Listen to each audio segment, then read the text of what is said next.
तो सुनिए कहानी अब दो भाइयों की चालाकी और एक औरत के राज के बीच फंस गई है, जहां मुस्कानें झूठी हैं और मन में तूफान उठ रहे हैं।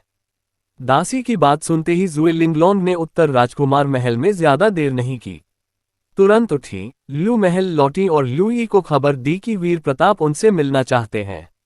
ये सुनकर लुई के मन में खुशी की लहर दौड़ गई। उसे यकीन हो गया कि छोटा भाई ने फैसला कर लिया है, ज्यादातर हाँ कह दिया होगा। दोपहर हुई। उत्तर राजकुमार महल 100 फ्लावर्स गार्डन में वीर प्रताप और लुई पत्थर की मेज के सामने बैठे थे। वीर प्रताप ने लुई के लिए चाय का प्याला भरा और बोला, भैया, इन दिनों मैंने बहुत सोचा है। आपने जो कहा था वह बहुत सही लगता है। अब जब पिताश्री दुष्ट दरबारियों के बहकावे में हैं, तो महान शिया का राजकुमार होने के नाते मैं चुप नहीं बैठ सकता। इसलिए मैंने फैसला कर लिया है, आपको हेयान काउंटी पर कब्जा करने में मदद करूंगा। साथ ही कुछ सामग्री और सहायता दूंगा ताकि आप आसानी से सेना और घोड़े जुटा सकें। ये सुनकर लुई के चेहरे पर खुशी छा गई। मन ही मन बोला, तो शुक्रिया नौवे भाई। जैसे ही मैं राजा का साथ देने में कामयाब हुआ, पुराना वादा निभाऊंगा। उत्तर में तुम्हें अपना साम्राज्य बनाने में पूरा साथ दूंगा। वीर प्रताप मुस्कुराए और बोले, मगर एक बात है भैया, हेयान काउंटी जाकर आपकी हालत बहुत नाजुक हो सकती है। वहां के हालात भी कठिन हैं। क्यों न परिवार को यहीं उत्तर देश में छोड़ जाएं। लुई का चेहरा एक पल में उतर गया। उसे तुरंत समझ आ गया, छोटा भाई लिंगलोंग और बाकी लोगों को बंधक बनाकर रखना चाहता है, ताकि बाद में ताकत मिलने पर वो उसकी बात न माने। लुई को धमकी बर्दाश्त नहीं थी, मगर अभी वो दूसरे के घर में था और वीर प्रताप पर निर्भर था। मजबूरी में बोला, नौवें भाई की मेहरबानी है, तो फिर मेरी पत्नी और बाकियों की देखभाल की जिम्मेदारी तुम पर छोड़ता हूं। वीर प्रताप ने मुस्कुराकर कहा, भैया निश्चिंत रहें, मैं उनकी अच्छी तरह ख्याल रखूंगा। लुई की मुट्ठियां भींच गईं। अचानक मन में ख्याल आया, ये छोटा भाई औरतों का शौकीन है। शायद अभी भी लिंगलोंग पर नजर टिकी है। अगर वो हेयान काउंटी चला गया तो लिंगलोंग से दूर हो जाएगा। क्या वीर प्रताप इस मौके का फायदा उठाकर कुछ करेगा? ये सोचकर गुस्सा चढ़ा, मगर तुरंत दूसरा ख्याल आया, सिंहासन के लिए, ताकत के लिए एक औरत की क्या कीमत। वैसे भी लिंगलोंग से शादी जुए परिवार की ताकत के लिए की थी। अब जुए परिवार का कोई काम नहीं रहा। हाँ, लिंगलोंग का ताइन संप्रदाय से नाता था, मगर इतने दिनों में संप्रदाय का कोई नहीं आया। शायद उन्होंने लिंगलोंग को छोड़ दिया हो। अगर संप्रदाय ने छोड़ दिया तो लिंगलोंग से कोई फायदा नहीं। फिर उत्तर देश में छोड़ देना ही ठीक है। हाँ, अफसोस तो है, लिंगलोंग बड़ी खूबसूरत है। संप्रदाय की दी हुई शैतानी साधना की वजह से उसने कभी उसे छुआ तक नहीं। अब सोचकर मन भारी हो गया। फिर सोचा, छोड़ो, सम्राट बन गया तो कोई भी औरत मिल जाएगी। तभी लुई ने पूछा, नौवे भाई, ठीक ठीक बताओ, कैसे मदद करोगे? सीधे सेना उधार दोगे या लोगों को भेजकर हेयान काउंटी पर कब्जा करवाओगे? वीर प्रताप मुस्कुराए, मैं सेना दक्षिण भेजूंगा। पहले हेयान काउंटी पर कब्जा करवा दूंगा। जैसे ही तुम अपनी सेना जुटा लोगे और कुछ तादाद में सैनिक इकट्ठे हो जाएंगे, मैं उत्तर देश की सेना वापस बुला लूंगा। ये सुनकर लुई चौंक गया। उसे उम्मीद थी कि वीर प्रताप सीधे सेना उधार देगा। ऐसे में उसकी अपनी सेना उत्तर देश के सैनिकों को बहका सकती थी। शायद उत्तर देश के हथियार भी हथिया लेता। हथियार मिल गए तो आगे वीर प्रताप पर निर्भरता खत्म हो जाती। मगर वीर प्रताप ने इतनी सावधानी बरती कि कोई मौका ही नहीं दिया। अभी हालात ऐसे थे कि लुई मांग नहीं कर सकता था। वो मदद मांगने वाला था। होश में आकर मुस्कुराकर बोला, तो बहुत बहुत शुक्रिया नौवे भाई। वीर प्रताप ने भी मुस्कुराकर कहा, शुक्रिया की क्या बात भैया, ये तो मेरा फर्ज है। दोनों के चेहरों पर मुस्कान थी, मगर मन में अलग अलग चालें चल रही थीं। लुई के जाने के बाद वीर प्रताप ने शुनयुवानचेन को बुलाया। हेयान काउंटी पर कब्जे की योजना बताई। कहा कि यह शुनयुवानचेन के लिए सेना चलाने का अभ्यास होगा। आगे शुनयुवानचेन को कमांडर बनना है। अब सिर्फ हैवी कैवलरी की नजर से नहीं, पूरी सेना की नजर से युद्ध देखना होगा। शुनयुवानचेन को ये सुनकर बहुत खुशी हुई। हाल ही में उत्तर देश की नई संयुक्त सेना सौंपी गई थी, 2 लाख से ज्यादा सैनिक, मगर अभी तक युद्ध में कमान नहीं संभाली थी। 10,000 हैवी कैवलरी चलाने से अलग बात है, 2 लाख की सेना चलाना बड़ी चुनौती थी। शाम हुई। खाना खाने के बाद वीर प्रताप यूनरोव कोर्ट गए। युन शियान को पसंद नहीं करते थे, मगर चेन वानरोव के साथ वक्त गुजारने के लिए जाना पड़ता था। कोर्ट में दाखिल हुए तो युन शियान नहीं दिखी। राहत की सांस ली और सीधे चेन वानरोव के शयन कक्ष की ओर बढ़े। दरवाजा खोला और मुस्कुराकर बोले, रोन रोन मेरी जान, तुम्हारा राजा आ गया। मगर जैसे ही दरवाजा बंद किया और मुड़े, पूरा शरीर जड़ हो गया। चेन वानरों के बिस्तर पर युन शियान पालथी मारे बैठी थीं। दोनों आंखें उन पर टिकी थीं जैसे शिकार को घूर रही हों। गुरु माँ, आप यहाँ क्या कर रही हैं? तो सुनिए, कहानी अब एक ऐसी रात की गहराई में पहुंच गई है जहां इच्छाएं जाग रही हैं और इरादे छिपे हुए हैं। ठंडी हवा में भी गर्माहट है और ठंडी आंखों में भी आग। युन शियान ने भावहीन स्वर में कहा, रोन रोन कई दिनों से उत्तर देश में है। तुम दोनों कई रातें साथ गुजार चुके हो। क्या वो अब भी साधना करने वाली हैं? वीर प्रताप ने थोड़े नाक भान सिकोड़कर कहा, गुरु माँ, रोन रोन को पहाड़ से उतरना आसान नहीं था। हम दोनों दाव साथी हैं। आप तो ऐसा नहीं कहेंगी कि हमें ऐसा करने से रोक देंगी। युन शियान ने इस पर बहस नहीं की। उन्होंने बात बदली, जो जुए लिंगलोन रोज महल आ रही है, उसमें कुछ गड़बड़ है। उसके आसपास एक ऐसी आभा है जो जी मिचलाने वाली है। गुरु माँ को नहीं पता वो मार्शल आर्टिस्ट की आभा कैसे छिपा रही है, मगर उसकी शैतानी प्रकृति गुरु माँ से छिप नहीं सकती। तुम उससे सावधान रहना। वीर प्रताप को आश्चर्य हुआ। उसे उम्मीद नहीं थी कि युन शियान जुए लिंगलोन की चाल को भांप लेंगी। तुरंत बोला, गुरु माँ का शुक्रिया। शिष्य समझ गया। फिर हल्के से कहा, गुरु माँ, रात हो गई है। आप अपने कमरे में आराम क्यों नहीं करती? युन शियान ने ठंडे स्वर में कहा, गुरु माँ ने रोन रोन से कह दिया है। आज रात तुम्हें उधार ले रही हूँ। तुम गुरु माँ की ताकत वापस लौटाने में मदद करोगे। वीर प्रताप की भौहें सिकुड़ गईं। वो कुछ कहने ही वाला था कि अचानक उसका शरीर हवा में उछला और सीधे बिस्तर पर जा गिरा। पूरा शरीर लकड़ी की तरह अकड़ा हुआ। पिछली बार अध्ययन कक्ष में जैसा हुआ था वैसे ही। युन शियान ने फिर भी उसे छुआ नहीं, बस पास में पालथी मारकर बैठ गईं। एक हाथ हिलाया और वीर प्रताप के कपड़े फटकर बिखर गए। वीर प्रताप ने मन ही मन ठंडी सांस ली, ये औरत फिर वही कर रही है। नहीं, अब कोई तरकीब करनी होगी। आज महल में युन शियान ने काफी dragon and Phoenix T P थी। बस एक बार उन्हें छू पाया तो उनकी आध्यात्मिक शक्ति सील हो जाएगी। फिर देखता हूं ये परी क्या कर लेती है। मगर अभी तो सिर्फ सोच ही सकता था। शरीर हिल नहीं रहा था।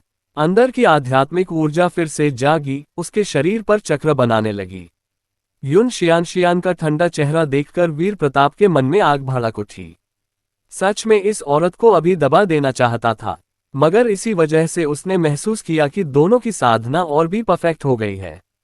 क्योंकि युन शियान को जीतने की उसकी तीव्र इच्छा ने ड्रैगन फीनिक्स यिन यांग मंत्र की असली शर्त पूरी कर दी थी। फिर से वो खुद को साधना का औजार महसूस कर रहा था। थोड़ा संघर्ष किया, मगर फायदा नहीं। आखिरकार छोड़ दिया। अगर यह परी देखना चाहती है तो देख ले। कुछ देर साधना चलती रही। अचानक युन शियान को कुछ अजीब लगा। उनके ठंडे, खूबसूरत गालों पर हल्की लाली छा गई। शरीर में गर्मी बढ़ने लगी। नजर वीर प्रताप के शरीर पर गई तो मन में एक तीव्र इच्छा जागी, उसके करीब आने की, औरत मर्द के मिलन की। यह क्या? युन शियान ने तुरंत समझ लिया कुछ गड़बड़ है। भौहें सिकुड़ी। मन में सोचा कि ये साधना का नकारात्मक प्रभाव है। अगर इस मंत्र को ज्यादा देर तक चलाया तो मन में ऐसी इच्छाएं जागती हैं। मगर वो इस मर्द के साथ ऐसा कभी नहीं करेगी। ताकत वापस पाने के लिए मजबूरी में साधना जारी रखी। कितनी ही देर बाद बर्दाश्त नहीं हुआ, तुरंत रोक दिया। उसी पल वीर प्रताप भी समाधि से बाहर आया। नजर युन शियान के चेहरे पर पड़ी। उनका खूबसूरत चेहरा लाल था, माथे पर सुगंधित पसीना, गीले बाल गालों से चिपके हुए और भी मोहक लग रही थी। यह क्या हालत है? शरीर तो छुआ नहीं, सिर्फ साधना की थी। फिर यह हालत क्यों? युन शियान ने कुछ गहरी सांसें ली, मन की बेचैनी शांत की। कुछ देर बाद फिर से ठंडक लौट आए। जैसे ही ठीक हुई, उनकी ठंडी नजर वीर प्रताप पर टिक गई। वो फिर से ठिठक गया। वीर प्रताप ने पूछा, गुरु माँ, आपका क्या हुआ? युन शियान ने भावहीन स्वर में कहा, गुरु माँ ठीक है। मन ही मन सोचा, ये साधना सच में इंसान की सबसे गहरी इच्छाओं को जगाती है। अगर इच्छाओं को पूरी तरह काट दिया तो यह मंत्र काम नहीं करेगा। इसकी असली ताकत इंसान की इच्छा में ही है। अपनी कुशलता महसूस की, एक लंबी सांस ली। इस रफ्तार से कब तक चरम ताकत वापस आएगी पता नहीं। उन्हें चुप और सांस भरते देख वीर प्रताप ने पूछा, गुरुमा इतनी लंबी सांस क्यों? युन शियान बोली, इस रफ्तार से ताकत वापस आने में गुरु माँ को नहीं पता कब लगेगा। वीर प्रताप ने पूछा, गुरु माँ की ताकत इतनी क्यों गिर गई? युन शियान ने जवाब दिया, इस संसार में गिरते ही इस दुनिया के स्वर्गीयताओं ने दबाव डाला। गुरु माँ ने विरोध किया तो स्वर्गीयताओं ने दैवीय विपत्ति भेजी। बुरी तरह घायल हो गई। इसी वजह से रियल्म और ताकत बहुत गिर गई। ये सुनकर वीर प्रताप के मन में ख्याल आया, क्या उसकी पुनर्यौवन साधना युन शियान की मदद कर सकती है? सोचकर उसके होठों पर हल्की मुस्कान तैर गई। फिर बोला, गुरु माँ, वास्तव में शिष्य के पास एक तरीका है जो आपकी ताकत जल्दी वापस ला सकता है, मगर इसके लिए गुरु माँ को थोड़ी कीमत चुकानी पड़ेगी। ये सुनकर युन शियान की उत्सुकता जागी। पूछा, तुम्हारे पास तरीका है? कौन सा तरीका? गुरु माँ की चोट स्वर्गीयताओं की है। तुम्हारे पास क्या अच्छा तरीका हो सकता है? तो सुनिए, कहानी अब एक ऐसी सुबह की ओर बढ़ रही है जहां रात की आग अभी बुझी नहीं और मन में नए सवाल जाग रहे हैं।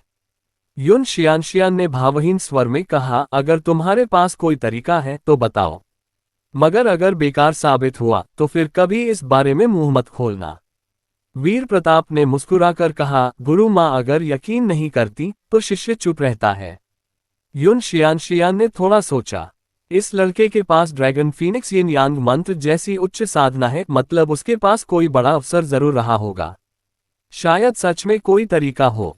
सोचकर बोली, बोलो, अगर तुम्हारा तरीका कामयाब हुआ तो आगे से रोन से मिलने जुलने में कोई रोक टोक नहीं, जब चाहो मिल सकते हो। वीर प्रताप ने सीधे कहा, जो तरीका बता रहा हूं वो द्वैत साधना है शिष्य के साथ। ये सुनते ही युन शियान के गाल बर्फ जैसे ठंडे हो गए। उनके चारों ओर हिम की परत जम गई। वीर प्रताप ने आगे कहा, जो द्वैत साधना गुरु माँ कर रही हैं वो दूर से। असली द्वैत साधना में शारीरिक संपर्क होता है। दूर वाली साधना से ताकत तो लौटती है मगर बहुत कम। शारीरिक संपर्क वाली से तुलना ही नहीं हो सकती। बात पूरी होते ही युन शियान ने ठंडे स्वर में कहा, क्या तुम समझते नहीं कि मैं तुम्हारी चाल समझ रही हूं?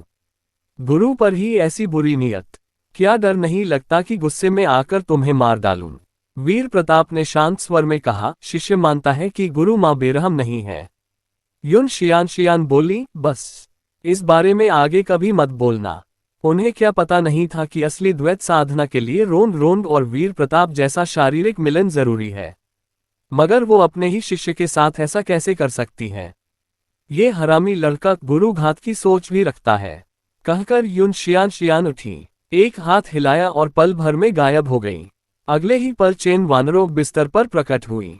वो पास के कमरे में साधना कर रही थी कि अचानक शरीर में कुछ खिंचाव महसूस हुआ। आंखें खोली तो वीर प्रताप बिस्तर पर लेटा था, नंगा, आंखों में उत्सुकता लिए उन्हें देख रहा था। चेन वानरों एक पल को ठिठकी।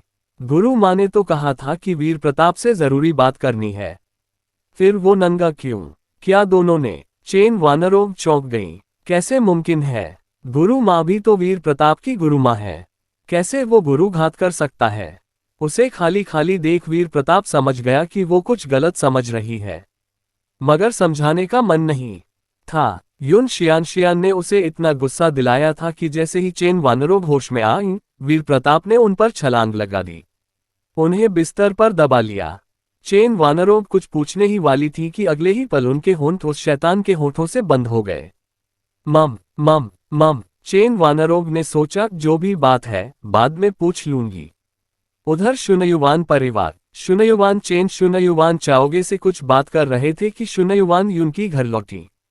बड़े भाई को खुश देखकर उत्सुक होकर पास आई।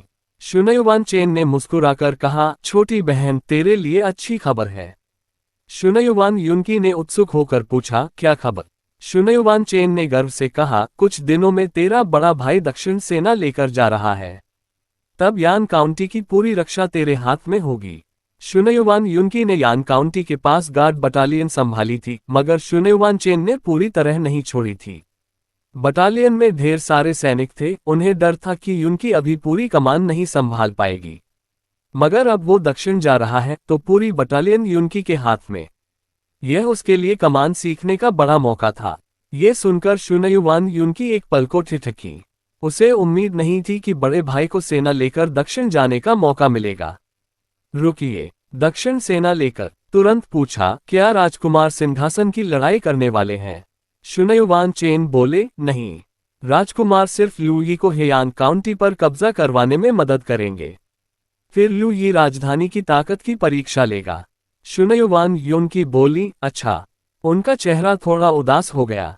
शुनयुवान चेन ने कहा, तू तो हमेशा सेना की कमान खुद संभालना चाहती थी, अब पूरी गार्ड बटालियन तेरे हाथ में, फिर भी खुश क्यों नहीं? शुनयुवान युनकी बोली, मैं पीछे रहकर नहीं, युद्धभूमि पर रहना चाहती हूँ।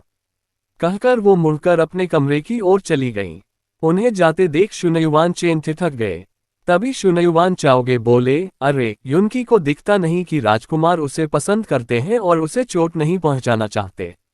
इतनी बड़ी हो गई फिर भी कुछ समझती नहीं, बस लड़ाई झगड़े की सोचती रहती है। धीमे स्वर में शुनयुवान चेन बोले, पिताजी, आप राजकुमार से बात क्यों नहीं करते? सीधे युनकी की शादी उत्तर राजकुमार महल में करवा दें, फिर वो युद्धभूमि की सोच छोड़ देगी। शुनयुवान चाओगे बोले, मैंने राजकुमार से बात की थी। राजकुमार चाहते हैं कि युनकी खुद क्या सोचती है वो देखें।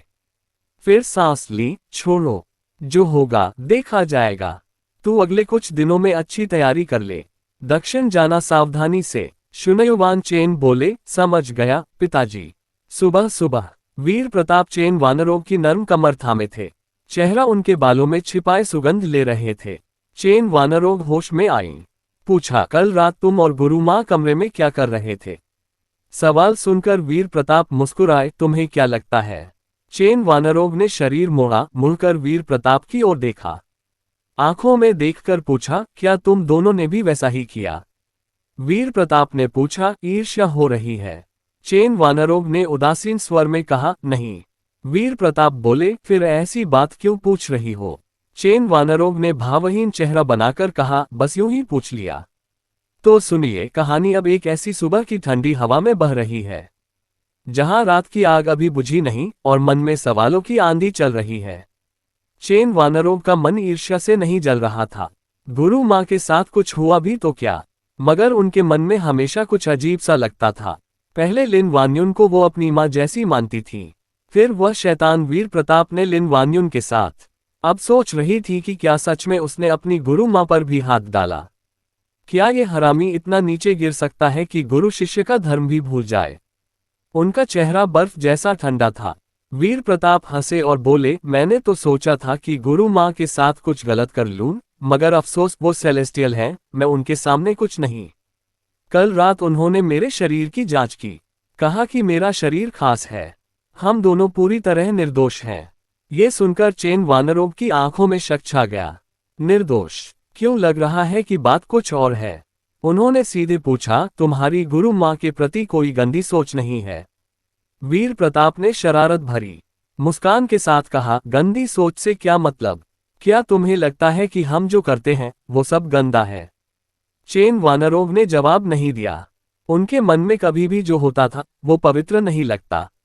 वीर प्रताप के साथ वो बस खुद को गिरता हुआ महसूस करती थी। यान काउंटी आने के बाद से रोज उस शैतान के साथ शरारतें। अगर ऐसे ही चलता रहा तो वो पूरी तरह बिगड़ जाएंगी। तभी वीर प्रताप ने हाथ बढ़ाकर उनके गाल पर बिखरे बाल संवारे। फिर बोले, मैं सोच रहा हूं अगर गुरुमाँ जल्दी ताकत वापस पाना चाहती हैं तो मेरे साथ द्वैत साधना सबसे अच्छा तरीका है। तुम क्या कहती हो? चेन वानरों का दिल धड़क गया। होश में आने पर ठंडे स्वर में बोली, मुझे मालूम था तुम गुरुमाँ के शरीर पर लालच रखते हो, गुरु घात करने की सोच रहे हो। वीर प्रताप मुस्कुराए, गुरु घात हो तो हो, मैं तो उनके भले के लिए सोच रहा हूँ। चेन वानरों ने बात आगे नहीं बढ़ाई। भले के लिए? साफ है कि यह लड़का बस कामुक है। फिर बोली, एक बात तुम सही कह रहे हो, गुरु माँ सेलेस्टियल हैं। अगर गुरु घात करना है तो पहले इतनी ताकत चाहिए कि उन्हें हरा सको। वीर प्रताप हल्के से मुस्कुराए और चुप हो गए। सेलेस्टियल हैं तो क्या, वो अब छद्म सेलेस्टियल हैं। जल्द ही असली सेलेस्टियल बन जाएंगे। एक दिन वो यून शियान को जरूर जीत लेंगे, वह परी को। कुछ दिन बीते। वीर प्रताप ने खुद लू यी और शुनयुआन चेन को दक्षिण जाने की विदाई दी। इस बार मुख्य मकसद था शुनयुआन चेन की संयुक्त सेना को ट्रेन से योनगॉन काउंटी तक ले जाना। वहां से उत्तर देश के कब्जे वाले इलाके से होकर सीधे हेयान काउंटी पर हमला। ट्रेन पर तरह तरह के तोपे देख लू यी ठिठक गया। हालांकि अभी इस्तेमाल नहीं देखा था, मगर सोचकर ही मन कांप गया। उत्तर देश ने बर्बर कबीले को कुचला, महान वू की लाखों की सेना को रौंदा। फिर पहली भाप वाली ट्रेन गरज उठी।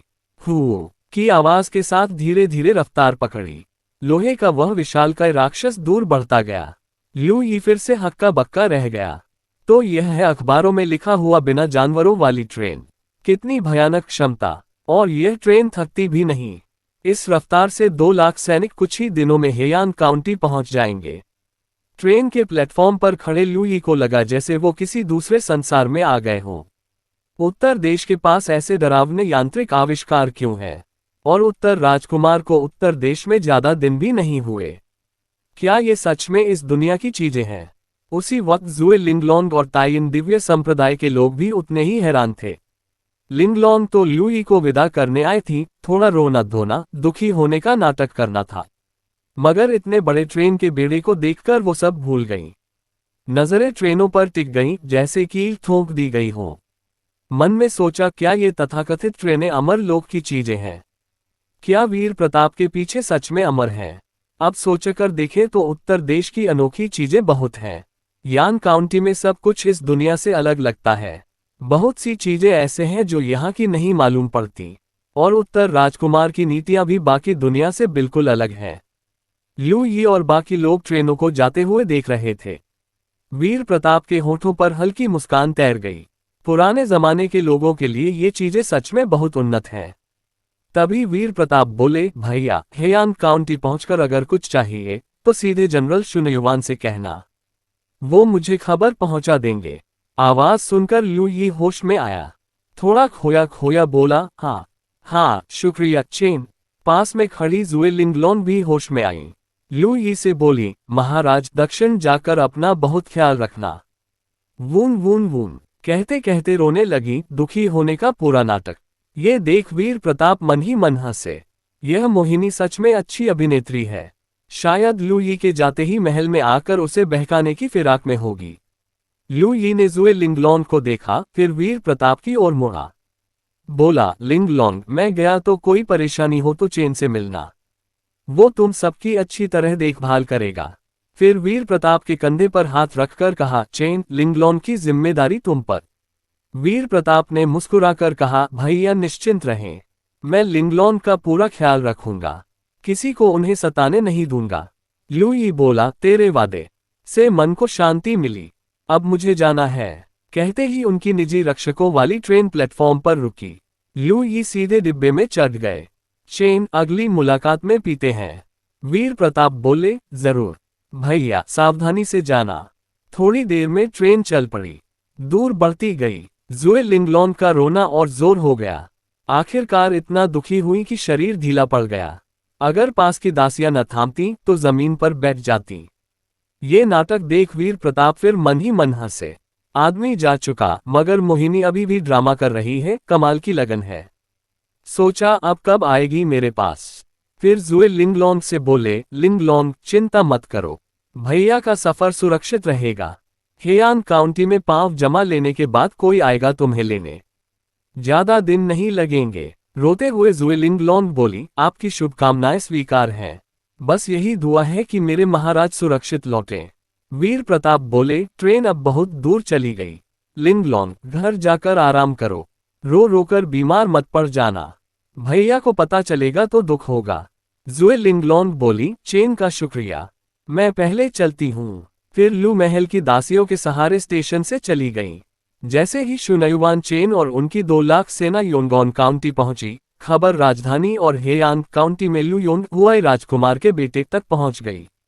उत्तर देश की सेना की हलचल से पूरा दरबार घबरा गया। कोई नहीं जानता कि उत्तर राजकुमार राजधानी पर हमला करने वाला है या नहीं। कुछ ही दिनों में महल में हड़कंप मच गया। महासुम राजधानी, आज का दरबार बाजार जैसा शोर मचा हुआ था। क्राउन प्रिंस के विद्रोह के बाद उसके गुट के ज्यादातर लोग साफ हो चुके थे। अब बाकी राजकुमारों के गुट के अधिकारी थे। उत्तर देश की सेना की हलचल से इन सब का एक ही मकसद हो गया। दरबार का माहौल अचानक एकजुट हो गया। कई दिनों से कोई एक दूसरे पर कीचड़ नहीं उछाल रहा था। सिंहासन पर बैठे सुम सम्राट जोर जोर से खांस रहे थे, मरते हुए जैसे। खांसी सुनते ही पूरा दरबार चुप हो गया। जब कोई नहीं बोला तब सुम सम्राट ने कहा, प्रिय मंत्रियों, उत्तर राजकुमार की दक्षिण हलचल पर आपकी क्या राय है? सवाल सुनकर मंत्री एक दूसरे को देखने लगे। कोई बोलने को तैयार नहीं। थोड़ी देर बाद युद्ध मंत्री खड़े हुए। बोले, मंत्रिमंडल का मानना है कि उत्तर राजकुमार अभी दक्षिण चढ़ाई नहीं करेगा। शायद उनका निशाना हेयांग काउंटी है। थोड़ा रुककर आगे बोले, अगर उत्तर राजकुमार सच में विद्रोह करना चाहता तो पहले ची देश पर हमला करता, पीठ पीछे वार न हो। मगर अब ची देश को छोड़कर योनगॉन काउंटी की ओर बढ़ा है, ची राजधानी से बहुत दूर। साफ है कि निशाना ची देश नहीं। बहुत संभव है कि उत्तर देश महान वू के यूपिन काउंटी से होकर हेयांग काउंटी पर हमला करे, हुआई राजकुमार के बचे खुचे लोगों से छीन ले। सुम सम्राट ने सोचा, फिर खांसते हुए बोले, खांस खांस। चेन सच में मेरा अच्छा बेटा है। अभी भी मेरे लिए इलाके जीतने की सोच रहा है। बात खत्म होते ही बाहर से लाल फीते वाले संदेशवाहक की आवाज आए। उत्तर पश्चिम से अत्यावश्यक सूचना। तुरंत संदेशवाहक सभा में दाखिल हुआ। उत्तर पश्चिम से अत्यावश्यक। उत्तर देश की 2 लाख सेना यूपिन काउंटी की ओर बढ़ रही है, हेयांग काउंटी से सिर्फ एक नदी दूर। ये सुनकर पूरा दरबार हक्का बक्का रह गया। युद्ध मंत्री सही था, उत्तर राजकुमार का निशाना हेयांग काउंटी ही है। मगर उत्तर राजकुमार हेयांग काउंटी पर हमला क्यों करना चाहता है? अगर सिंहासन हथियाने की सोच है तो सीधे दक्षिण क्यों नहीं चढ़ता? हेयांग काउंटी पर हमला करके क्या फायदा? ऐसे घुमावदार रास्ते से आना तो समय की बर्बादी है। तभी एक छाया रक्षक सुम सम्राट के पास आया। उन्हें एक रिपोर्ट थमाई। रिपोर्ट पढ़ते ही सुम सम्राट का चेहरा काला पड़ गया। वो भी सोच रहे थे कि वह बागी बेटा हेयांग काउंटी क्यों लेना चाहता है, मगर रिपोर्ट पढ़कर सब समझ आ गया। तो सुनिए, कहानी अब एक ऐसे मोड़ पर पहुंच गई है जहां राजधानी की साजिशें और हेयांग काउंटी का डर एक साथ उमड़ रहा है, जैसे कोई बड़ा तूफान आने वाला हो। सुम सम्राट को कभी ख्याल भी नहीं आया था कि उनका बड़ा बेटा गायब होने के बाद उत्तर देश भाग जाएगा। न सिर्फ भागा, बल्कि उसने उस बागी बेटे वीर प्रताप को भी अपने साथ मिला लिया। दोनों मिलकर साजिश रच रहे हैं।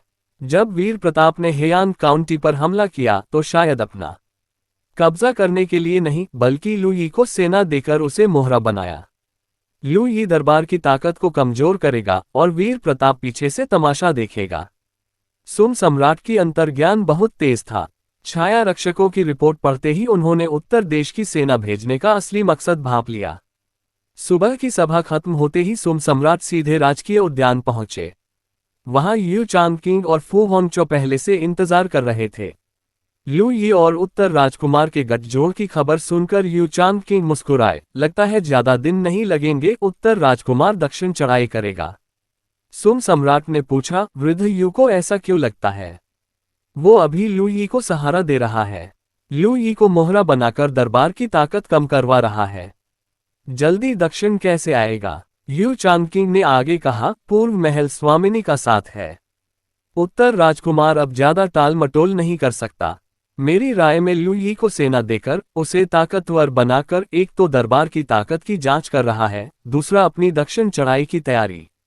अगर लू यी सच में राजधानी पहुंच गया तो मैं दांव पर लगा सकता हूं, उत्तर राजकुमार तुरंत राजा की मदद के नाम पर दक्षिण चढ़ाएगा। सुम सम्राट ने थोड़ा सोचा। बात में दम लग रहा था। अगर ऐसा है तो राजधानी में बैठे रहना होगा। झाओ राजा को सेना लेकर शहर में घुसने दो। लू यी की सेना को बिना रोके आने दो। ज्यादा दिन नहीं लगेंगे, उत्तर राजकुमार को लगेगा कि वैध मौका आ गया है और वो अपनी सेना लेकर दक्षिण बढ़ाएगा। इस तरह उत्तर राजकुमार उत्तर देश में हमेशा के लिए नहीं छिप सकेगा। जैसे ही वह बागी बेटा उत्तर देश से बाहर निकलेगा, उसे खत्म करना आसान हो जाएगा। सोचकर सुम सम्राट बोले, बस यही उम्मीद है कि वह बागी वैसा ही करे जैसा आप कह रहे हैं। तभी यू चांगकिंग बोले, अब जब उत्तर राजकुमार ने कदम बढ़ा दिया है तो हमें भी अपनी तैयारी तेज करनी होगी। सुम सम्राट ने बेरुखी से कहा, उस हथियार का खून चूसने का रफ्तार अब धीमा पड़ गया है। ज्यादा दिन नहीं लगेंगे फिर इस्तेमाल के लायक हो जाएगा। यू चांगकिंग बोले, अगर ऐसा है तो मन को सुकून मिला। अब सब तैयार है, बस उत्तर राजकुमार के दक्षिण आने का इंतजार। जैसे ही वो आएगा पूर्व महल स्वामिनी भी उसके साथ आएगी। तब उनकी ताकतें टकराएंगी। सुम सम्राट मन ही मन सोच रहे थे, जैसे ही वह बागी मर जाएगा वो जल्दी से सेलेस्टियल बन जाएंगे। फिर यू चांगकिंग और फू होंगचो को खत्म करेंगे। उसके बाद चंद्र महल पर हमला। इस तरह महासुम में कोई उन्हें सिंहासन से नहीं हिला सकेगा। बाकी राजवंश उनके सामने सिर झुकाएंगे। ये सोचकर सुम सम्राट के होठों पर हल्की मुस्कान तैर गई। यू चांगकिंग और फू होंगचो, ये दोनों मूर्खों को क्या पता कि उनका साथ देने की असली शर्त क्या है। अगर इन्हें पता चल जाता तो ये कभी अपनी मर्जी से सहयोग करने नहीं आते। इस वक्त सुम सम्राट को बहुत सुकून था, आखिर जीत मेरा ही होगी। उधर हेयांग काउंटी, शुनान शहर, प्रांत सरकार के महल में एक मोटा तगड़ा आदमी शराब पी रहा था। सामने नर्तकियां अपनी कमर मटकाती नाच रही थीं। दोनों तरफ दो खूबसूरत औरतें बैठी थीं उसकी गोद में। तभी एक रक्षक दौड़ता हुआ अंदर घुसा और चिल्लाया, राजकुमार जी, बड़ी मुसीबत हो गई। ये सुनते ही नाच रुक गया, संगीत थम गया। मोटे आदमी का चेहरा एकदम काला पड़ गया। शराब का प्याला जमीन पर पटक कर गरजा, यह क्या शोर मचा रखा है? नहीं देखता कि राजकुमार खाना खा रहा है? रक्षक डर गया, घुटनों के बल गिरकर माथा टेकते हुए बोला, क्षमा करें राजकुमार जी, क्षमा करें। मोटा आदमी ने हाथ हिलाकर दोनों औरतों से कहा, जाओ, अब मजा खराब हो गया। दोनों औरतें जल्दी से हट गईं। नर्तकियां और संगीतकार भी बाहर चले गए। तब उसने पूछा, बोल, क्या हुआ? रक्षक ने तेजी से रिपोर्ट दी, राजकुमार लुई ने उत्तर देश से 2 लाख सेना उधार ली है। हेयान काउंटी पर हमला करने की तैयारी है। अब सिर्फ एक नदी दूर है। ये सुनते ही मोटे आदमी का चेहरा सफेद पड़ गया, आंखों में खौफ छा गया। ये कैसे हो सकता है? अभी तो कुछ दिन की शांति मिली थी, फिर कोई परेशान करने क्यों आ गया? यह आदमी था हुआई राजकुमार का तीसरा बेटा लू योन। हुआई राजकुमार की हार और मौत के बाद लू योन कुछ साथियों के साथ भागा था। बिना दरबार की इजाजत के हेयान काउंटी पर कब्जा कर लिया और खुद को राजा घोषित कर दिया। उसे लगा था कि दरबार परेशान है, महासुम में हंगामा है, कोई सेना नहीं भेज पाएगा, वो हेयान काउंटी में आराम से राज कर लेगा। मगर क्या पता था कि क्राउन प्रिंस का विद्रोह नाकाम होने के बाद वो उत्तर देश भाग जाएगा और 2 लाख सेना लेकर वापस आएगा, वो भी उत्तर देश की सेना। उत्तर देश के सैनिकों की ताकत की बदनामी तो दूर दूर तक फैली हुई थी। हमला किया था मगर हर बार उत्तर देश ने उन्हें कुचल दिया। महान वू जैसी ताकतवर राजवंश ने भी जब उत्तर देश से युद्ध किया तो उनकी लाखों की सेना रौंद दी गई। लू योन के पास कितने सैनिक थे? इतनी छोटी ताकत उत्तर देश की सेना का मुकाबला कैसे कर सकती थी? वो मोटा तगड़ा आदमी लू योन जमीन पर लेटा कांप रहा था। एक रक्षक ने हिम्मत करके पूछा, राजकुमार जी, क्या हम सरेंडर कर दें? राजकुमार लुई ने उत्तर देश से सेना उधार ली है। वो विद्रोह में नाकाम होने के बाद फिर से शुरुआत करने की सोच रहा है। अगर हम उसके साथ हो जाएं, तो वो हमें ज्यादा कष्ट नहीं देगा। ये सुनकर लू योन एक झटके से होश में आया, तुरंत गरजा, सरेंडर? क्या मजाक कर रहे हो? मैं कैसे सरेंडर करूं? अगर सरेंडर कर दिया तो अब वाली यह आराम की जिंदगी कहाँ रहेगी? उत्तर देश के सैनिक भले ही कितने ताकतवर हों, बीच में इतनी बड़ी नदी है। नदी के किनारे पर डिफेंस कर लेंगे, मुझे यकीन है वो पार नहीं आ पाएंगे। तुरंत जनरलों को बुलाओ। थोड़ी देर में हुआई राजकुमार के पुराने साथी सभा में इकट्ठे हो गए। जब उन्हें पता चला कि लुई उत्तर देश की सेना लेकर हमला करने आ रहा है तो सबके चेहरे सफेद पड़ गए। मगर जल्द ही उन्हें भी याद आया, यूपिन काउंटी और हेयान काउंटी के बीच वह विशाल नदी है। लुई को हेयान काउंटी पर हमला करना है तो नदी पार करनी ही पड़ेगी। अगर हम नदी के किनारे पर डटे रहे तो उत्तर देश के सबसे ताकतवर सैनिक भी पार नहीं आ पाएंगे। अगर जबरदस्ती नदी पार करने की कोशिश की तो डूबकर मर जाएंगे। ये सोचकर हुआई राजकुमार के साथियों का मन अचानक हल्का हो गया। सब बहुत आशावादी हो गए। क्वानपिंग नदी के किनारे, यूपिन काउंटी की तरफ उत्तर देश के सैनिक तोपों की स्थिति बना रहे थे। लू यी को तोपों का इस्तेमाल नहीं पता था। सामने फैली विशाल नदी देखकर उसके मन में चिंता छा गई। यूपिन काउंटी से पार जाना है तो नदी पार करनी पड़ेगी। इतनी चौड़ी नदी पार करते वक्त हम सब निशाना बन जाएंगे। तभी उसने पास खड़े जनरल शुनयुआन चेन से पूछा, जनरल शुनयुआन, इस युद्ध को कैसे लड़ेंगे? हालांकि शुनयुआन चेन लू यी की मदद के लिए थे, मगर युद्ध की कमान उनके हाथ में थी।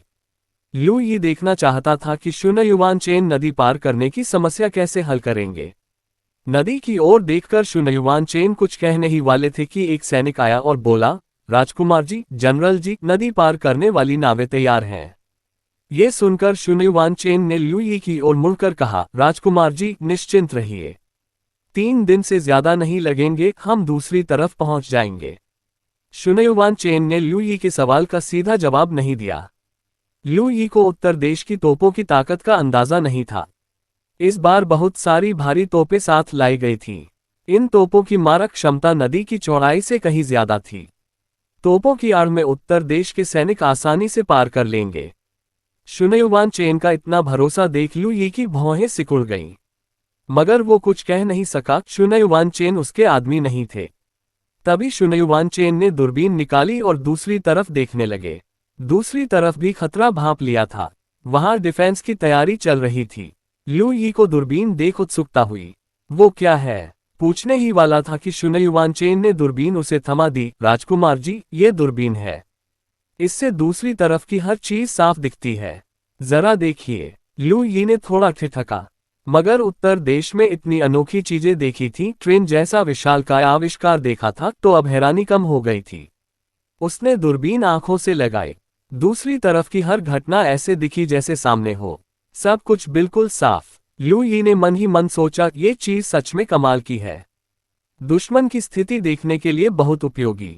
फिर मन संतुलित हुआ। वीर प्रताप को सब बेकार कहते थे, मगर उत्तर देश आकर उसने इतने उपयोगी और अनोखे आविष्कार कर दिए। उत्तर देश तो ठंडा और गरीब इलाका है, वहां भी ऐसी चीजें बना ली। अगर उस वक्त पिताश्री ने उत्तर राजकुमार को दक्षिण के किसी अमीर इलाके में भेजा होता तो शायद वो अब उड़ रहा होता। लू यी सोच ही रहा था कि ये चीजें उत्तर राजकुमार को कहां से मिली, तभी शुनयुआन चेन बोले, राजकुमार जी, मैं कल ही हेयान काउंटी पर हमला करने की योजना बना रहा हूं। आप क्या कहते हैं? ये सुनकर लू यी ने दूरबीन नीचे की। शुनयुआन चेन की ओर देखकर पूछा, जनरल शुनयुआन, क्या आपको यकीन है? शुनयुआन चेन बोले, मैं वही दोहराता हूं, 3 दिन में दूसरी तरफ पहुंच जाएंगे। लू यी बोला, तो मैं जनरल शुनयुआन की अच्छी खबर का इंतजार करूंगा। लू यी को यकीन नहीं था कि शुनयुआन चेन 3 दिनों में पार कर लेंगे। दूरबीन से देखा था, दूसरी तरफ ढेर सारे सैनिक हैं, डिफेंस की तैयारी पूरी है। पत्थर फेंकने वाली मशीनें भी तैयार हैं। 3 दिन में लेना आसान नहीं। मगर शुनयुआन चेन ने कह दिया था, तो लू यी ने ज्यादा बहस नहीं की। आखिर शुनयुआन चेन उसके आदमी नहीं थे। तो सुनिए, कहानी अब नदी के उस पार पहुंच गई है, जहां तोपों की गरज से धरती कांप रही है और इंसान की हिम्मत पिघल रही है। जैसे कोई पुराना जमाना खत्म हो रहा हो और नया डरावना दौर शुरू। उत्तर देश के सैनिक जितने घमंडी थे, लू यी के लिए उतना ही अच्छा था। अगर एक दिन उत्तर राजकुमार से उसका झगड़ा हो गया और युद्ध छिड़ गया, तो ये घमंडी जनरल उत्तर देश के लिए बड़ा सिरदर्द साबित हो सकते थे। मगर जल्द ही लू यी को पता चला कि शुनयुआन चेन घमंडी नहीं था। उल्टे उसने जो समय बताया था वो तो बहुत कम आका था। उधर नदी के उस पार एक कवचाधारी जनरल उत्तर देश के सैनिकों के डेरा देखकर मुस्कुराया। उसने आत्मविश्वास से कहा, सुना है उत्तर देश के सैनिक बहुत बहादुर और लड़ाकू हैं। बहुत अच्छा, आज इस जनरल को भी अच्छे से आजमाने दो। देखूं तो सही, उत्तर देश के सैनिक कितने जबर हैं। अगली सुबह लू यी अभी अपने तंबू में सो रहा था कि कान फाड़ देने वाली ढोल की आवाज ने उसे जगा दिया। आंखें खुली तो उसका चेहरा बिल्कुल काला पड़ गया। तंबू के बाहर खड़े अपने भरोसेमंद सहयोगी से गरजकर बोला, चेन ली, क्या हो गया? रक्षक तुरंत अंदर आया और बोला, राजकुमार जी, जनरल शुनयुआन ने हमला शुरू कर दिया है। ये सुनते ही लू यी का चेहरा और काला हो गया। शुनयुआन चेन और उसके लोग उसके अपने सैनिक नहीं थे। वो उत्तर राजकुमार की ओर से मदद के लिए आए थे, मगर हमला शुरू करने से पहले उसे एक खबर तक नहीं दी। ढोल पीटकर ऐसे शुरू कर दिया जैसे वो कोई हो ही नहीं। गुस्सा तो बहुत आया, मगर लू यी ने कुछ नहीं कहा। उठा, कपड़े पहने, नाश्ता छोड़ा और सीधे मोर्चे पर पहुंचा। देखना चाहता था कि उत्तर देश के सैनिक कैसे लड़ते हैं। जैसे ही मोर्चे पर पहुंचा, तोपों की स्थिति से जोरदार गरज उठी। लू यी तोपों से ज्यादा दूर नहीं था। हर दाग के साथ ऐसा लगा जैसे सीधे उसके पेट में गोला लगा हो। शरीर अनजाने में कांपने लगा। जल्द ही उसने देखा दूसरी तरफ की नदी किनारे धूल के बादल छा गए। तुरंत किसी से दूरबीन मंगवाए और दूसरी तरफ देखने लगा। तोपों के गोले फट रहे थे। हुआई राजकुमार के सैनिक टुकड़ों में उड़ रहे थे। लू यी की टांगें कांपने लगीं। ये थी इन हथियारों की ताकत। कितना भयानक। अब समझ आया कि बर्बर कबीले और महान वो उत्तर देश से क्यों नहीं जीत पाए। इन तोपों की ताकत ग्रैंडमास्टर जैसी थी और सबसे बड़ी बात, इनकी संख्या बहुत थी। जब तक उत्तर देश इन्हें बनाता रहेगा, भले ही किसी गुट या राज्य के पास कितने ग्रैंडमास्टर हो, उनका मुकाबला नहीं कर पाएंगे। इन तोपों की लगातार बौछार से ग्रैंडमास्टर भी थककर मर सकता है। दूसरी तरफ सैनिकों की जानें कटती देख लू यी का चेहरा सफेद पड़ गया। यह युद्ध नहीं था, यह एक तरफा कत्लेआम था। इन तोपों की ताकत से क्या 3 दिन में दूसरी तरफ पहुंचना था? नहीं, शायद 2 घंटे भी नहीं लगेंगे। जल्द ही लू यी ने देखा उत्तर देश की युद्ध नावें नदी पार करने लगी थीं। ये नावें जल्दबाजी में बदली गई थीं, मगर उन पर छोटी छोटी तोपें लगी थीं, मोटा। जैसे ही नावें दूसरी तरफ पहुंची, हुआई राजकुमार के कुछ बचे सैनिकों ने जबरदस्ती मुकाबला करने की कोशिश की। मगर कुछ ही दागों में सब खत्म। बमबारी सिर्फ 1 घंटे चली और जल्द ही लू यी के भरोसेमंद सहयोगियों के झंडे दूसरी तरफ की किलेबंदी पर लहराने लगे। शुनयुवान चेन और उसके लोग सिर्फ लू यी की मदद के लिए थे, इसलिए झंडों पर उत्तर देश का चिन्ह नहीं था। झंडा लहराता देख लू यी जमीन पर धड़ाम से बैठ गया। सिद्धांत रूप से अब उत्तर देश के सैनिक नदी पार कर चुके थे। ज्यादा दिन नहीं लगेंगे, हेयान काउंटी उसके कब्जे में आ जाएगी। वो वापस लौट सकेगा। खुश होना चाहिए था, मगर उस वक्त खुशी का नामो निशान नहीं था। सोचता था कि अगर आगे कभी उत्तर राजकुमार की तोपों का सामना करना पड़ा तो क्या होगा। डर से रोंगटे खड़े हो गए। अगर वो पुरानी सेना लेकर नदी पार करने की कोशिश करता तो महीनों लग जाते। मगर उत्तर देश की सेना ने 2 घंटे से भी कम में दूसरी तरफ के रक्षकों को खत्म कर दिया। ये कैसा युद्ध था। अगर एक दिन उत्तर राजकुमार दक्षिण चढ़ आया तो क्या 1 महीने से भी कम में राजधानी पर कब्जा हो जाएगा। राजवंश बदल जाएगा। लू यी के सहयोगी ने उसे सहारा दिया। राजकुमार जी, क्या हुआ? राजकुमार जी, आप ठीक तो हैं? राजकुमार जी। उस वक्त लू यी की आंखें खाली थीं। बाहर की आवाजें जैसे सुनाई नहीं दे रही थीं। वो जमीन पर बैठा, दूसरी तरफ की तोपों के धुएं को घूर रहा था। काफी देर बाद उसके कान फिर से सुनने लगे। उसने कमजोर आवाज में कहा, मुझे उठाओ। सहयोगी ने उसे उठाया और तंबू में ले गए। आज का नजारा लू यी के लिए बहुत बड़ा सदमा था। उसे कभी ख्याल भी नहीं आया था कि युद्ध इतनी तेजी से हो सकता है। शुनयुवान चेन की सेना ने दूसरी तरफ कब्जा कर लिया। वो लू यी के तंबू के बाहर आए, युद्ध की रिपोर्ट देने के लिए, मगर लू यी के सहयोगियों ने रोक लिया। बोले, जनरल शुनयुवान, राजकुमार जी अस्वस्थ हैं। उन्होंने युद्ध की पूरी जिम्मेदारी आपको सौंप दी है। हेयान काउंटी कब्जे में आने के बाद रिपोर्ट करना। अभी जरूरत नहीं। शुनयुवान चेन ने जोर नहीं दिया। हाथ जोड़कर बोले, समझ गया। राजकुमार जी आराम करें। 1 दिन बाद शुनान शहर के अंदर लू योंग एक औरत की गोद में लेटा था। वो उसकी सेवा ले रहा था कि अचानक जनरलों का एक झुंड सभा में घुस आया। राजकुमार जी, बड़ी मुसीबत। राजकुमार जी, राजकुमार लू यी हम पर आ रहा है। अचानक जनरलों का आना देख लू योंग घबरा गया। उसका मोटा शरीर अकड़ गया।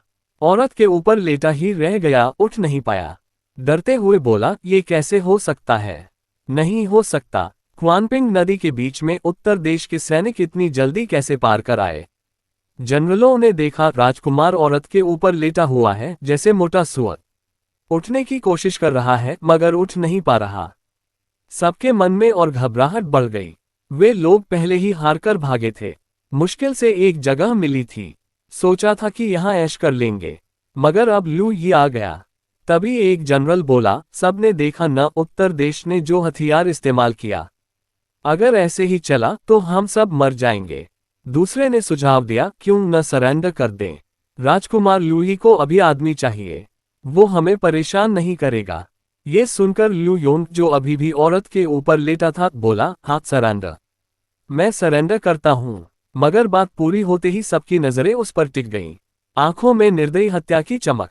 अगले ही पल एक जनरल ने तलवार खींची। एक ही वार में लू योंग और उस औरत को चीर दिया।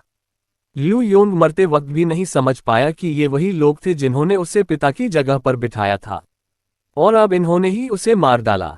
तो सुनिए, कहानी अब हेयान काउंटी के किले से निकलकर उत्तर राजकुमार महल की उस बागिया में पहुंच गई है, जहां फूलों की महक के बीच साजिशें भी खिल रही हैं और एक औरत का मन किसी बड़े राज को टटोलने को बेचैन है।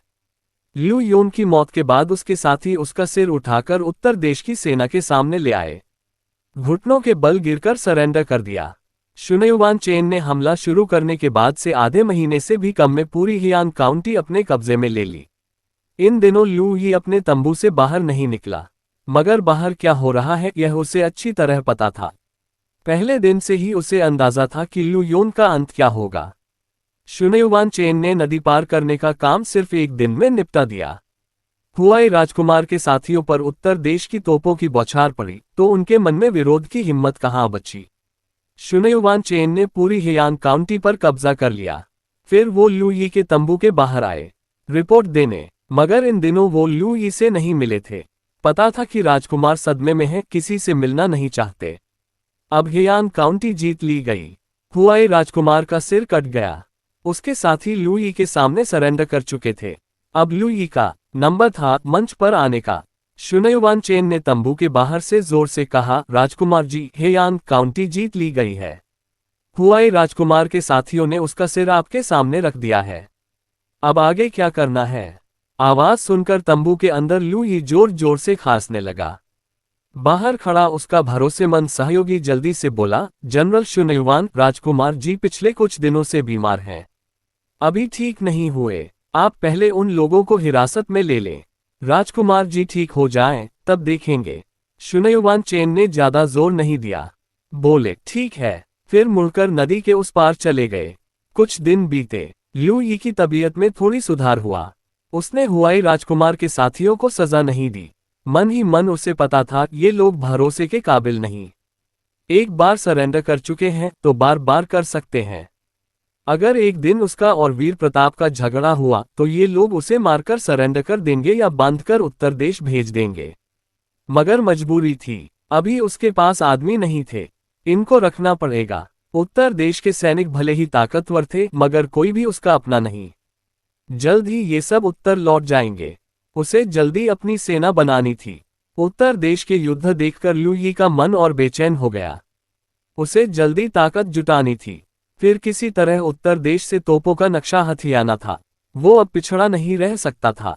जब लू यी शुनान शहर हेयान काउंटी की राजधानी पहुंचा तो उसने एक घोषणा जारी की। अब दरबार में दुष्ट अधिकारी हावी हैं। सम्राट को बहकाया जा रहा है। मैं क्राउन प्रिंस हूं, महासुम को बचाने के लिए खड़ा हुआ हूं। दुष्टों को मिटाऊंगा। देश के नेक लोग मेरे साथ आए, राजधानी चले, सम्राट की मदद करें। सम्राट की मदद का नारा लगते ही बहुत से गुट लू यी के साथ हो गए। अभी लू यी की ताकत कम थी, मगर ये लोग मूर्ख नहीं थे। उन्हें पता था लू यी के पीछे उत्तर राजकुमार का बड़ा सहारा है। उत्तर राजकुमार के साथ मिलकर लू यी ने हेयान काउंटी 1 महीने से भी कम में जीती। क्राउन प्रिंस होने के नाते वो वैध उत्तराधिकारी था। सिंहासन हथियाना उसके लिए आसान हो जाएगा। ये खबर राजधानी तक पहुंची। सुम सम्राट को पता चला कि लू यी ने ढेर सारे लोग जुटाए हैं और सम्राट की मदद का नारा दिया है, तो उनके मन में बहुत खुशी हुई। उन्हें लगा था कि लू यी हेयान काउंटी में कुछ दिन रुकेगा, ताकत जुटाएगा। मगर इतनी जल्दी सम्राट की मदद का नारा लगा दिया। अब लू यी की सेना राजधानी की ओर बढ़ेगी, और अगर लू यी राजधानी पहुंच गया तो ज्यादा दिन नहीं लगेंगे, उत्तर का वह बागी भी दक्षिण चढ़ आएगा। उधर उत्तर देश, लू महल। जुए लिंगलोंग ने काली जालीदार पोशाक पहनी थी, पतली, पारदर्शी, जैसे बर्फीली त्वचा झलक रही हो। उसी वक्त यू त्यानलू उनके पास आए। एक खबर का कागज थमाया। जुए लिंगलोंग ने पढ़ा, फिर हल्के से हंसकर बोली, उत्तर देश की सेना की ताकत सच में कमाल है। 1 महीने से भी कम में पूरी हेयान काउंटी कब्जे में ले ली। अगर उत्तर राजकुमार सच में दक्षिण चढ़ आए तो शायद 1 महीने से भी कम में राजधानी के फाटकों पर पहुंच जाएंगे। यू त्यानल्लू बोले, अब लगभग पक्का हो गया है, उत्तर राजकुमार वही भाग्य का पुत्र है जिसकी तलाश में हम हैं। अगर उसे बलि चढ़ा दिया तो संप्रदाय प्रमुख जरूर जीवित हो जाएंगे। मगर उत्तर राजकुमार हमेशा यान काउंटी में रहता है और वहां चंद्र महल की सेलेस्टियल भी है। उसे उठाना आसान नहीं। जुए लिंगलोंग ने हल्के से कहा, यह आसान है। उत्तर राजकुमार को खूबसूरती बहुत भाती है। मैं अपनी मोहिनी अदा से उसे फंसा लूंगी। जैसे ही वो मुझ पर मोहित हो जाएगा मैं उसे बहला फुसलाकर खुद बलि चढ़ने को तैयार कर दूंगी। ये सुनकर यू त्यानल्लू एक पल को ठिठके, फिर बोले, संतान, ये ठीक नहीं होगा। आप ताइन दिव्य संप्रदाय की संतान हैं, संप्रदाय प्रमुख की औरत। अगर प्रमुख जीवित हुए और पता चला कि आपने उत्तर राजकुमार के साथ, तो शायद। यू त्यानल्लू ने बात अधर में छोड़ दी। उन्हें यकीन था जुए लिंगलोंग समझ गई होंगी। जुए लिंगलोंग ने बेरुखी से कहा, अगर मैं अपनी मोहिनी अदा न झोंकूं तो उत्तर राजकुमार के पास कैसे पहुंचूंगी? और बिना पास पहुंचे संप्रदाय प्रमुख को कैसे जगा पाऊंगी? अभी हमारा काम सिर्फ प्रमुख को जीवित करना है, बाकी बातें बाद में सोचेंगे। और हाँ, मैं सच में खुद को नहीं लुटने वाली। यिन यांग दर्पण है मेरे पास, उससे मैं ऐसी माया रच सकती हूँ जो लगभग असली लगे। ये सुनकर यू त्यानल्लू को राहत मिली। हाँ, संतान के पास यिन यांग दर्पण है। उसकी ताकत सिर्फ आभा छिपाने तक नहीं, माया रचने में भी कमाल है। आम आदमी सच असत्य में फर्क नहीं कर पाता। अब बस सोच समझकर योजना बनानी थी, उत्तर राजकुमार के पास कैसे पहुंचा जाए बिना उसे शक हुए। उसी वक्त उत्तर राजकुमार महल में वो जुनवान बागिया के मंडप में बैठी थी। दासी ने एक खबर का कागज थमाया। पढ़कर वो हल्के से सांस छोड़कर बोली। मुरोंग शुए पास में बैठी थी। बोली, महारानी जी, इतनी लंबी सांस क्यों? क्या राजकुमार बहुत दिनों से आपके कक्ष में नहीं आए? वो जुनवान ने ठंडी नजर डाली। मुझे क्या समझती हो? क्या मैं कोई वैश्या हूं जो बस औरत मर्द के सुख की भूखी हो? मुरोंग शुए नहीं डरी, धीमे से बोली, इस दासी ने जो देखा है आपको भी वो सुख बहुत भाता था। वो जुनवान ने ठंडे स्वर में कहा, तू इतनी बेबाकी से बात करती है क्योंकि हम उत्तर देश में हैं। फिर उन्होंने जो कागज हाथ में था मुरोंग शुए के सामने रख दिया। मुरोंग शुए ने पढ़ा, हेयान काउंटी की खबर। उत्तर देश ने इतनी जल्दी हेयान काउंटी जीत ली, यह मुरोंग शुए को हैरान नहीं किया। उत्तर देश की ताकत सब जानते थे। अचानक वो जुनवान ने पूछा, क्या तुमने कभी तोप की ताकत देखी है? मुरोंग शुए बोली, ये दासी भी देखना चाहती है, मगर राजकुमार हमेशा इस दासी से सतर्क रहते हैं। वो जुनवान बोली, अगर मैं उनसे कहूं कि मुझे तोप पास से देखनी है, क्या वो मान जाएंगे? मुरोंग शुए बोली, अगर महारानी जी कहेंगी तो राजकुमार ज्यादातर मान जाएंगे। ये सुनकर वो जुनवान फिर सांस छोड़ी। काश वो लड़का सच में मान जाए। उत्तर देश में इतने दिन हो गए, अभी तक तोप के पास नहीं पहुंच पाई। बस एक बार दूर से देखा था जब वीर प्रताप ने लू ही को विदा किया था। ट्रेन पर लोहे की नलियां लदी थीं। अब वो बहुत उत्सुक थी, तोप की असली ताकत कैसी होगी। तभी बागिया के द्वार पर एक परिचित मर्दाना आवाज गूंजी, अगर तोप देखनी है तो नामुमकिन नहीं, आज दोपहर एक मौका है। तो सुनिए, कहानी अब उस तोपखाने की ओर बढ़ रही है जहां धुआं और बारूद की गंध हवा में घुली है और हर दाग के साथ जमीन कांपती है, जैसे कोई नया युग शुरू हो रहा हो। वो जुनवान और मुरोंग शुए ने आवाज सुनते ही बागिया के द्वार की ओर सिर घुमाया। वहां वह शैतान खड़ा था, लगभग आधे महीने बाद दिखा था, बेफिक्र अंदाज में महल में दाखिल हो रहा था। वीर प्रताप सीधे वो जुनवान के पास आया, उनके बगल में बैठ गया, फिर सहज भाव से उनकी पतली कमर में हाथ डाल लिया। वो जुनवान हल्के से हंसी और बोली, उत्तर राजकुमार तो बहुत व्यस्त आदमी है, इस महल को आधा महीना हो गया आपकी सूरत नहीं देखी। वीर प्रताप मुस्कुराए, मेरी गलती है, इन दिनों सच में बहुत काम था। वो जुनवान बोली, एक देश के शासक इतनी आसानी से गलती मान ले, क्या ये शान और शौकत के खिलाफ नहीं? वीर प्रताप ने हंसकर कहा, शान और शौकत अजनबियों के लिए होती है। वो जुनवान ने आगे कहा, इस महल में सुना है कि रहस्यमय चंद्र महल की महल स्वामिनी आई हैं। आधा महीना आप इतने व्यस्त रहे, क्या आप उनसे बिस्तर पर ही जरूरी बातें कर रहे थे? ये सुनकर वीर प्रताप ने पास बैठी मुरोंग शुए की ओर देखा, मुस्कुराकर बोले, शुए, क्या तुम्हें खट्टापन महसूस हो रहा है? मुरोंग शुए ने भावहीन चेहरा बनाकर कहा, हाँ, दासी को बहुत खट्टा लग रहा है। दोनों के इस ताने पर वू जुनवान ने ठंडी सिसकारी ली। फिर बोली, राजकुमार ने अभी कहा था कि आज दोपहर एक मौका है हमें उत्तर देश की तोपें दिखाने का। क्या ये बात सच है? वीर प्रताप बोले, बिल्कुल सच। जल्दी ही ले चलता हूँ। दोनों औरतों के चेहरे पर खुशी छा गई। हालांकि अब वे वीर प्रताप पर मोहित हो चुकी थीं। उत्तर देश में कोई शरारत करने का इरादा नहीं था, मगर मन में एक जुनून बाकी था उत्तर देश के हथियारों की असली ताकत जानने का। वू जुनवान ने फिर पूछा, तुमने लुई को हेयान काउंटी दिलवा दी, उसे ताकतवर बनाया, क्या डर नहीं लगता कि वो इतना ताकतवर हो गया तो तुम्हारे बस में नहीं रहेगा? वीर प्रताप हल्के से मुस्कुराए, अगर सच में डर होता तो सेना उधार ही नहीं देता। वू जुनवान ने चेतावनी दी, इतनी बेरुखी से सेना उधार दे दी, उत्तर देश के हथियार भी दिए। सावधान रहना कहीं वो हथियार चुरा न ले और तुम्हारे खिलाफ इस्तेमाल न कर दें। यह सुनकर वीर प्रताप ने वू जुनवान को और पास खींचा। बोले, नहीं सोचा था कि अब तुम उत्तर देश के हित की इतनी चिंता करोगी। लगता है नई पहचान में अच्छे से ढल गई हो। वू जुनवान ने भावहीन स्वर में कहा, इस महल को बस यह नहीं देखना कि उत्तर देश के हथियार बिखर जाएं और दुनिया में और युद्ध छिड़ जाएं। वीर प्रताप बोले, तुम सच में बिल्कुल साफ दिल की नहीं हो। फिर उनकी कमर से हाथ हटाया, उठ खड़े हुए, बोले, चलो इस राजकुमार के साथ तोपखाने चलते हैं सैनिकों का अभ्यास देखने। ये सुनते ही दोनों औरतों की आंखों में उत्सुकता चमक उठी। तुरंत उठी और वीर प्रताप के पीछे पीछे चल पड़ी। तोपखाने का अभ्यास बहुत शोर वाला था, इसीलिए यान काउंटी से दूर बनाया गया था। रास्ते में थोड़ा ट्रेन से भी गए। ट्रेन के अंदर बैठी वू जुनवान और मुरोग शुए के मन में हजारों ख्याल दौड़ रहे थे। रथ की तुलना में वीर प्रताप की निजी ट्रेन बहुत विशाल और शानदार थी। एक राजकुमारी होने के बावजूद वू जुनवान ने कभी ऐसी लग्जरी वाली सवारी नहीं देखी थी। ट्रेन जैसे चलता हुआ कमरा था, अंदर बिस्तर तक था। दूर रखा बिस्तर देख वू जुनवान के मन में तस्वीरें उभरी, वीर प्रताप अपनी पत्नी और रखैलों के साथ उस बिस्तर पर क्या क्या शरारतें करता होगा।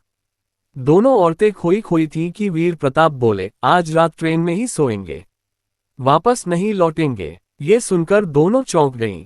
अभी जो सोच रही थी वो समझ गए। गालों पर लाली छा गई।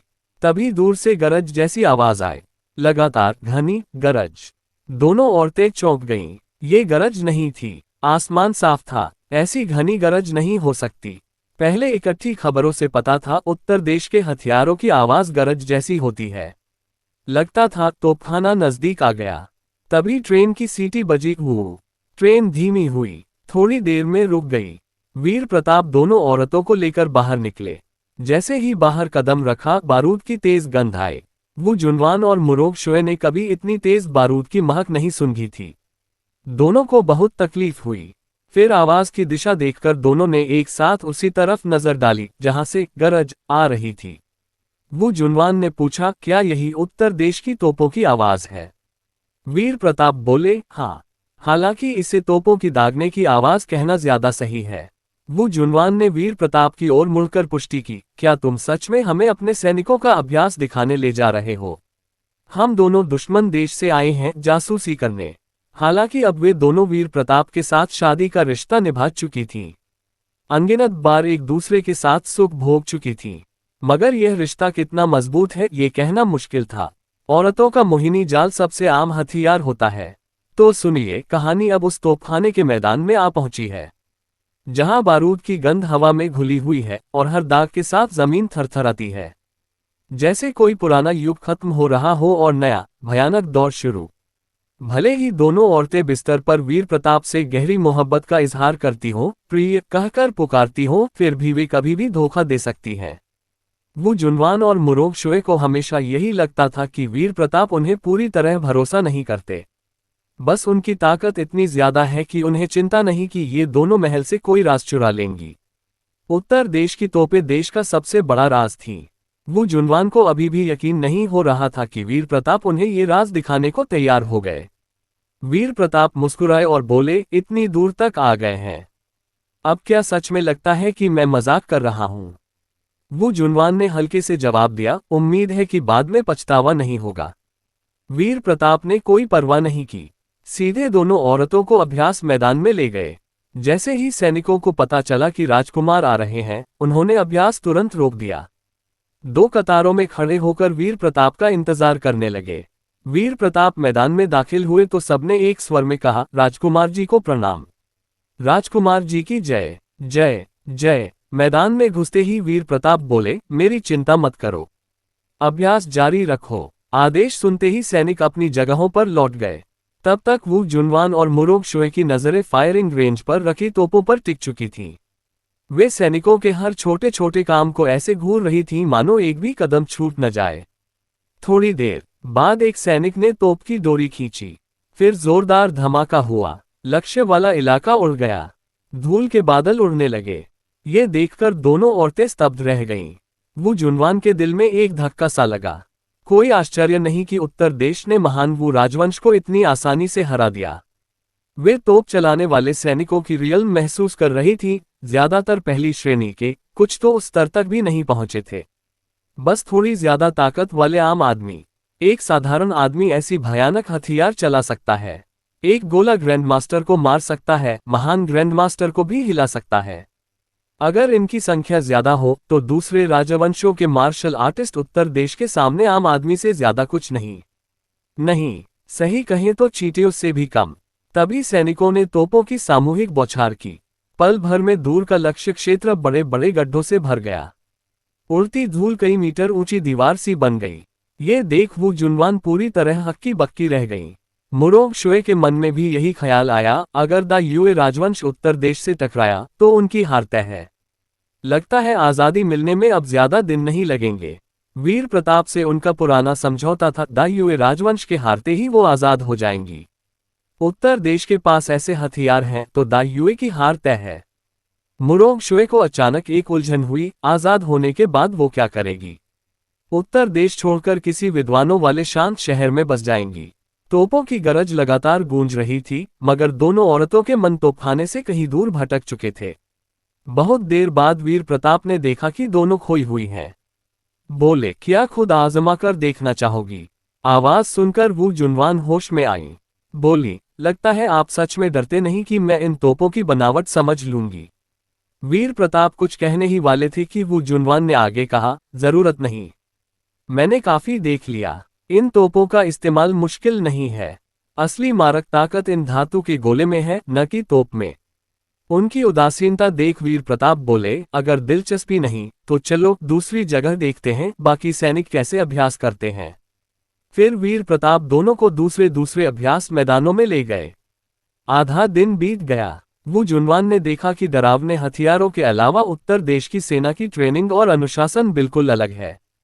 सेना ज्यादा अनुशासित लग रही थी, आदेश मिलते ही तुरंत अमल। ये देख वो जुनवान को बहुत आश्चर्य हुआ। इतना कामुक राजकुमार और उसकी सेना में इतना अच्छा अनुशासन, दोनों में कोई मेल ही नहीं। शाम ढलने लगी। वीर प्रताप दोनों औरतों को लेकर ट्रेन की ओर लौटे। आज की चांदनी बड़ी साफ और खूबसूरत थी। उसकी रोशनी ट्रेन की खिड़कियों से अंदर आ रही थी। लोगों के चेहरों पर दिव्य सी चमक बिखेर रही थी। वीर प्रताप दोनों को दूसरे डिब्बे में ले गए। मेज पर खाना पहले से सज्जा था। डिब्बे में बत्तियां नहीं जलाई गई थीं, सिर्फ मोमबत्तियां जल रही थीं। उनकी रोशनी में खाना और भी स्वादिष्ट लग रहा था। भूख जगाने वाला नजारा था। वो जुनवान को थोड़ा अजीब लगा। समझ नहीं आई कि वीर प्रताप क्या करने वाले हैं। वीर प्रताप मुस्कुराए और बोले, बैठिए। दोनों औरतें बिना ज्यादा सोचे बैठ गईं।